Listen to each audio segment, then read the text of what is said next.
Welcome সকলকে আজকের প্রধান সংবাদ শিরোনাম দেখার জন্য। গণভোট ইস্যুতে উপদেষ্টাদের জরুরি বৈঠক।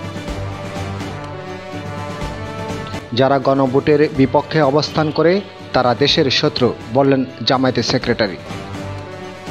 ডিসেম্বরের শুরুতেই তফসিল, ইসি আনোয়ারুল। দেশকে সংকট থেকে উদ্ধারে অক্ষম সরকার, বললেন মান্না। আওয়ামী লীগ শুধু পতন নয়, বিলীন হয়ে গেছে, বললেন বিপিনুর। নির্বাচন নিয়ে এনসিপির নতুন সিদ্ধান্ত, লড়তে চান 300 আসনে। শাপলা যদি দিতেই চান একটু ফুটাইয়া দিলে ক্ষতি কি, বললেন গোলাম মাওলা রনি। ষড়যন্ত্র রুখে দেওয়ার শপথ নিতে বললেন নিপুণ রায়। রাজধানীতে জামায়াতের মোটরসাইকেল র্যালি।